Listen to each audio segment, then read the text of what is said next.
სახელითა მამისათა და ძისათა და სულისა წმინდისათა. ამინ. ჩვენთან არის ღმერთი. ჩვენ დღევანდელ სახარებაში ასეთი რამ მოვისმინეთ. უფალი მიდის ერთ-ერთ ადამიანთან, რომელსაც მარკოს მახარებელი მოიხსენებს როგორც ლევი ალფესი. სინამდვილეში ეს არის მათე მახარებელი. აი ერთ-ერთი მოციქული 12-თაგან. 12 მოციქულიდან ერთ-ერთი მათე მახარებელი. როგორც ცნობილია, ის იყო მებაჟე, მეზვერე. და მაცხოვარი, ახლა თქვენ ამას რატო გავუსვი ხაზი, რატო გავამახვილო ყურადღება, რომ თქვენ იცით იგავი მეზვერისა და ფარისევლის შესახებ, აი როგორი ადამიანები იყვნენ მეზვერეები, რომ გამდიდრებული ხალხი, დამონებული ხალხის კიდევ უფრო მეტად დაჩაგვის ხარჯზე. ძირითადად ასეთი იყო მათი მისწრაფებები. თუმცა თავად მებაჟეობა კი არ იყო ცოდვა, არამედ ამ საქმიანობის არასწორად გამოყენება და ხშირად თავრობის მოყარეობის და ვერცხლის მოყარეობის გამო ისინი არასწორად იყენებდნენ ამ საქმეს.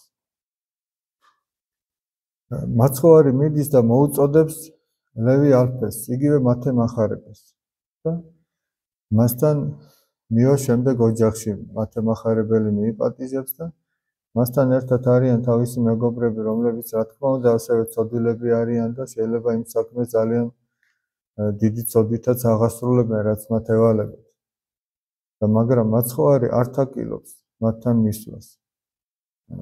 იმისათვის, რომ მათ სულიერი სარგებელი მოუტანოს.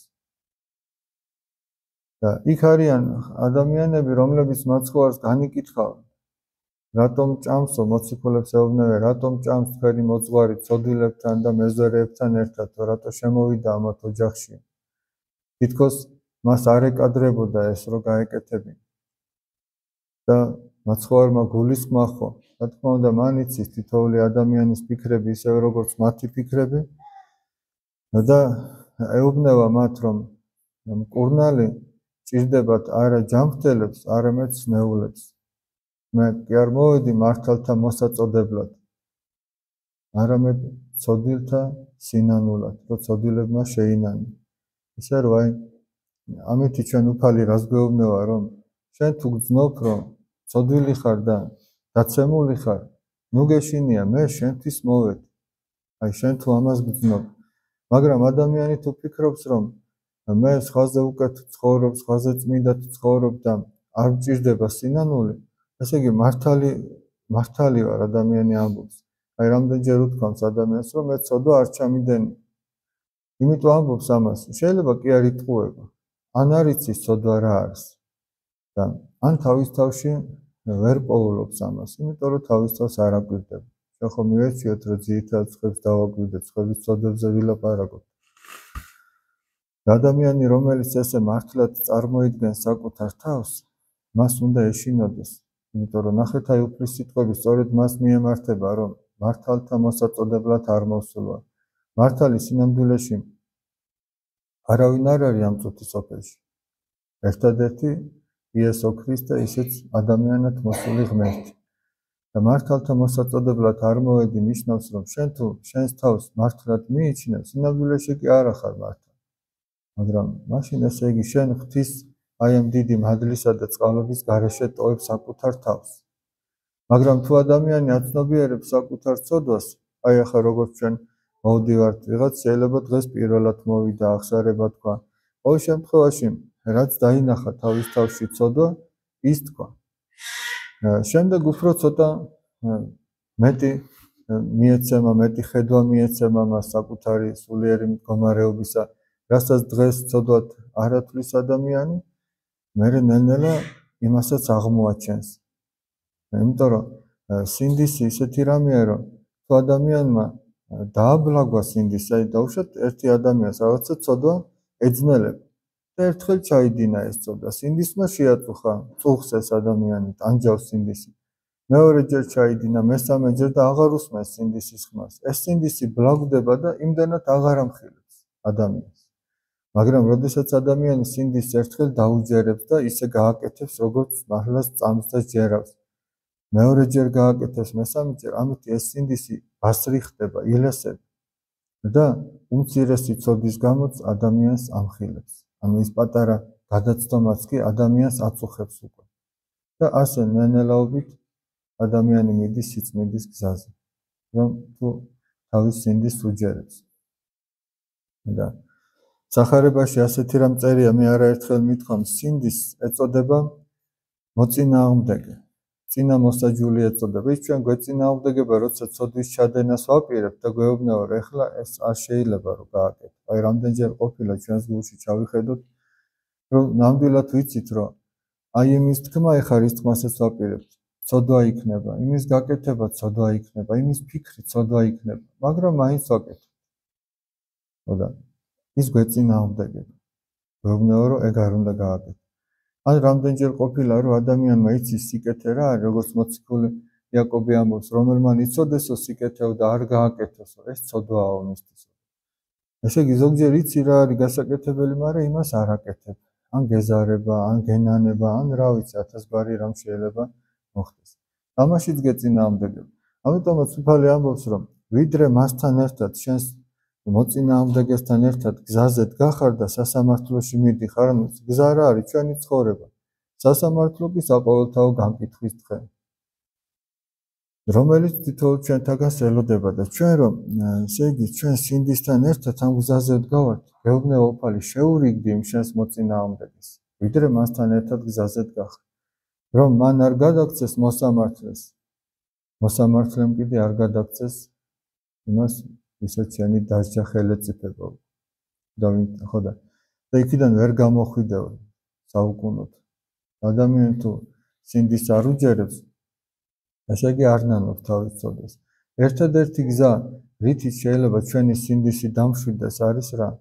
ერთი რომ ჩვენ მას დაუჯეროთ, მაგრამ რადგან ცოდვილები ვართ, ბოლომდე ვერ შეასრულებ იმას, რასაც გეუბნებ.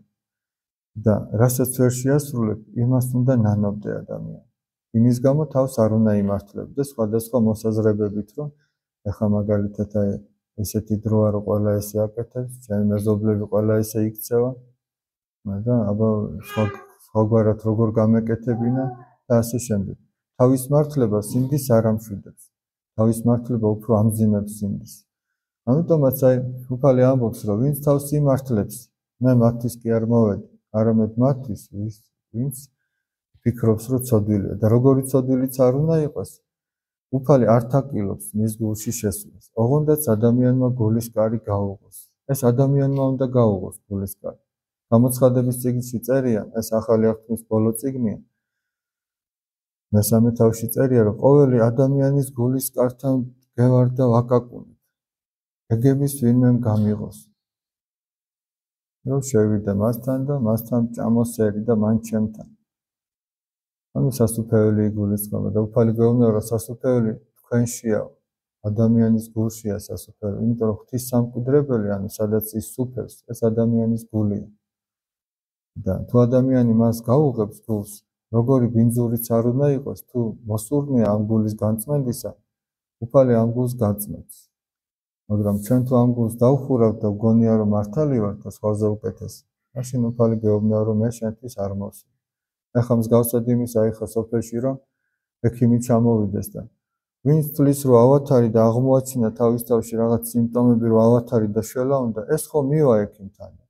ვინც დარწმუნებულია რომ ჯანმრთელია, ის რისთვის მივა ექიმთან? ხო არ მივა? არა და ყველა სნეულია.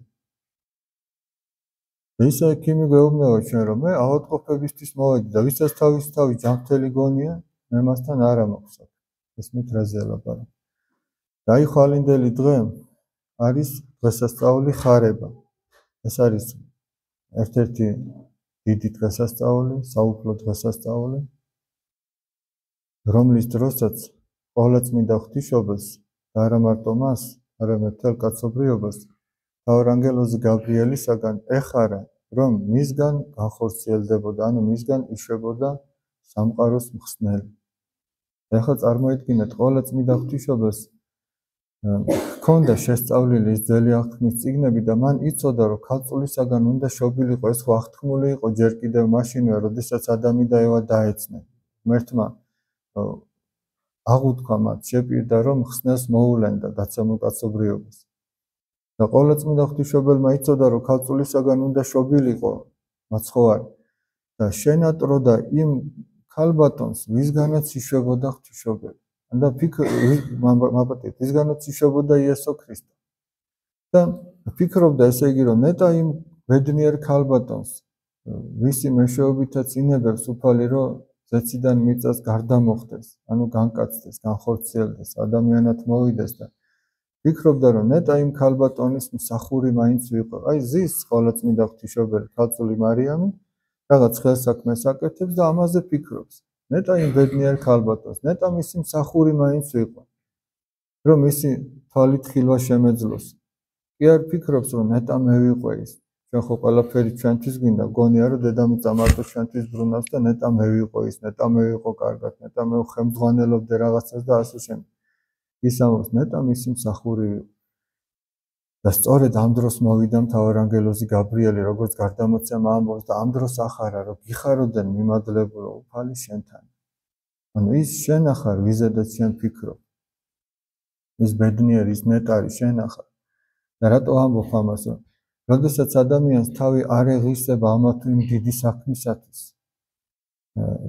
და არ ფიქრობს, რომ მე ვარ შემძლებელი და მე უნდა დამავალონ ეს რაღაცა, არამედ უღირსად მიიჩნევს ამ საქმისთვის თავს, აი სწორედ მაშინ მიდის მასთან მადლი. იმიტომ რომ ადამიანს ღვთის მადლი მოიხილავს არა ღვაწლის მიხედვით, როგორც წმინდა მამები არაერთხელ ამბობენ და მათ შორის ღირსი ივანე ვალაამელი, არამედ სიმდაბლის მიხედვით. არა ღვაწლის მიხედვით, არამედ სიმდაბლის მიხედვით, როგორ დარჩება თამდაბალი.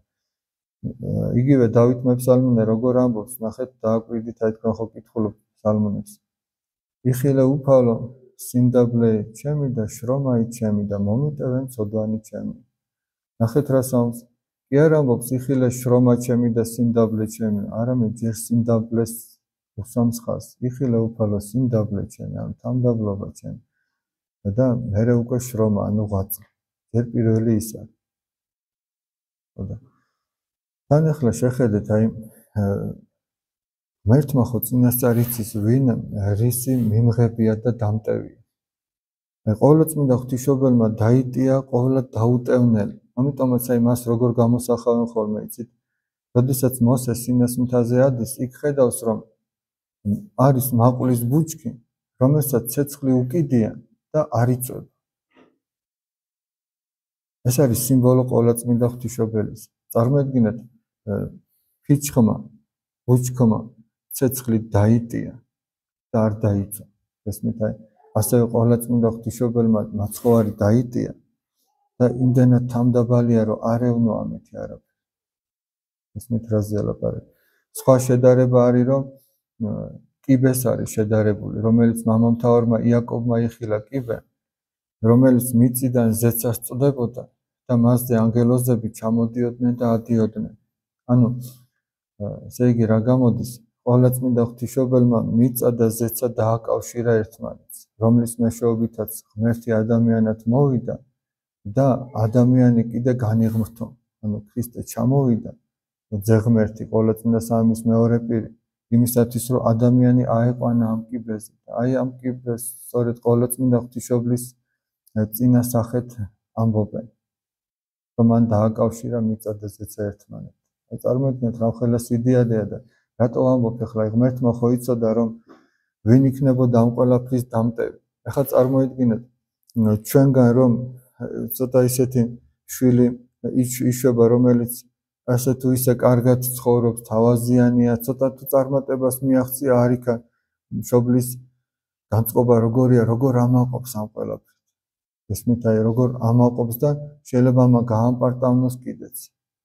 და ყოვლადწმიდა ღვთისმშობლისგან ნაშობი ვინ იყო? თავად განკაცებული ღმერთი.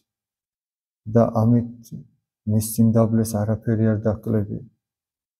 აი რამხელა სიდიადე არის ყოვლადწმიდა ღვთისმშობელი და იმიტომაც გამოირჩია ის უფალმა. ასეთი თამდაბლები იყვნენ თავად მისი მშობლებიც იოაკიმ და ანა. და ჩვენ თუ დავაკვირდებით, აი მათი თამდაბლობის ერთ-ერთი მიზეზი, ერთ-ერთი სასულიერო პირი ძალიან კარგად განმარტავდა, რა იყო მათი თამდაბლობის მიზეზი. მათ დიდი ხნის მანძილზე შვილი არ ყავდათ. და ეს ასე თუ ისე ადამიანს ამდაბლებს. ეხლა ერთი შეხედვით ჩვენ რო შევხედოთ, ვიტყვით რომ აი რა უბედურება ამდენი წლის მანძილზე მათ შვილი არ აყავთ, რატო არ აძლევს ღმერთი, მართალი ხალხია, წმინდა ცხოვრობენ. და აი ამას სწორედ მათში ძალიან დიდი სიმდაბლე გააჩინა. და ასეთი თამდაბალი მშობლებისგან ნაშობი ყოვლადწმინდა ღვთისმშობელიც კიდევ უფრო მეტად თამდაბალი იყო, რომლისაგანაც ღმერთი გარდა მოხდა. ეს ღვთის განგებულება. ამას ადამიანი ვერ ჩაძლებს. მაგრამ ჩვენ ის მაინც უნდა შევნიშნოთ, რომ ესა თუ ის განსაცდელი ჩვენ ცხოვრებაში შემთხვევით არ ხდება. რაღაცა გარკვეული მიზან დასახულობა ახლავს, გარკვეული განგებულება. ახლა შეხედეთ, ვინ განიცადა იმაზე მეტი ტკივილი, ვიდრე ყოვლადწმინდა ღვთისმშობელი, რომელმაც თავისი ძე იხილა ჯვარცმული. ალბათ წარმოედგინეთ ახლა აი როგორი სანახავი და როგორი მოსათმენი იქნება. ისე რომ ქრისტიანობა არ ნიშნავს იავარდით მოფენილ გზას, ქრისტიანობა ნიშნავს, რომ ეს არის გზა ვიწრო, ეკლიანი და ძნელად სავალი. ამას იმიტომ ვამბობ, რომ ჩვენ როდესაც ამ გზაზე, ქრისტიანობის გზაზე, სულის გადარჩენის გზაზე რაღაცა განსაცდელი შეგვემთხვევა, არ უნდა ვთქვათ, რომ სად არის ღმერთი, რატო არ გვშველის. ჩვენ ის გზა გვაქვს გასავლელი, ჩვენ ის უნდა გავიაროთ ჩვენს გადასაჩენად. აი ხვალინდელი დღე ასევე არის დღესასწაული ჯვრის თაყვანისცემის. დიდი მარხვის მესამე კვირა ჯვრის თაყვანისცემის კვირაა და აი არის ჩვენი ჯვარი, რომელიც ჩვენ მოგვეცა საცხოვნებლად. და თუ ადამიანი იმ ყველაფერზე უარს ამბობს, რაც მას შეემთხვევა, ესე იგი ის ჯვარზე ამბობს უარს, რომელიც ჯვრითაც ის უნდა გადარჩეს. და ჩვენ კი არ უნდა ვიწუწუნოთ ამ თუ იმ განსაცდელი ჟამს, არამედ უნდა სწორად შევხედოთ მოვლენებს და ვიფიქროთ, რომ ეს შემთხვევით არ ხდება ჩემს თავს. ეს ღმერთმა დაუშვა ჩემს გადასარჩენად. აი ესე თუ შეძლებს ადამიანი რომ იფიქროს, მისი ჯვარი შემსუბუქდება. როგორც უნდა ეგნატე ბრიანჩანინოვი ამბობს, მისი ჯვარი გახდება ქრისტეს ჯვარი და შემსუბუქდება. მისი პირადი ჯვარი. ამიტომ აი ამ განწყობით უნდა იყოს. თქვენ იცით რომ მაცხოვრის მარცხნივ იყო ავაზაკი ჯვარცმული, რომელიც გმობდა მაცხოვარს და ეუბნებოდა, შენ თუ ქრისტე ხარ, იცანი შენი თავი და ჩვენს. და ჩვენი განწყობაც ეს არის ხოლმე, რომ თუ ღმერთი არის, აბა რატო არ მშველის, მიშველოს და ამით უფრო მძიმდება ჩვენი ყოფა, სულიერიც და მათ შორის ხორციელიც. და მეორე კი ამბობდა, რომ ჩვენ სამართლიანად ვისჯებით, რაც დავაშავეთ. და მისი ჯვარი შემსუბუქდა ამით. და მან მოისმინა უფლისაგან, რომ დღეს ჩემთან იქნები სამოთხეში. წარმოიდგინეთ, რა საოცარი ორივე ჯვარცმული, მაგრამ ორივე სხვადასხვაგვარი განწყობით არის. აი ამ განწყობას ძალიან დიდი მნიშვნელობა აქვს. მთელი კაცობრიობაც ასე ორად იყოფა. ერთი მარჯვნივ ჯვარცმულებს ბანან, მეორენი მარცხნივ ჯვარცმულებს. ჩვენ უნდა ვიფიქროთ, ჩვენ საით ვართ. და თუ აღმოვაჩენთ, რომ მარცხნივ ვართ და არა იშვიათად აღმოვაჩენთ, სამწუხაროდ, უნდა ვეცადოთ, რომ მოვიპოვოთ ის განწყობა, როგორიც გონდა კეთილგონიერ ავაზაკს, რომელიც მადლიერებით იღებდა ყველა განსაცდელს და უფალს თხოვდა, რომ მომიხსენე, ოდეს მოხვიდეს უფევითა შენითა. და სწორედ ამის შემდეგ გაიგო მან სიტყვები, რომ დღესვე ჩემთან იქნები სამოთხეში. ღმერთმა ინებოს, რომ ჩვენს მოგვესმინოს უფლისაგან ეს სიტყვები და ჩვენს მიცვალებულებთან ერთად ჩვენს თავის დროზე უფალმა ავგვადგინოს მარადიული სიხარულისათვის. ღმერთმა დალოცვილი და გახარებულები გამყოფოთ.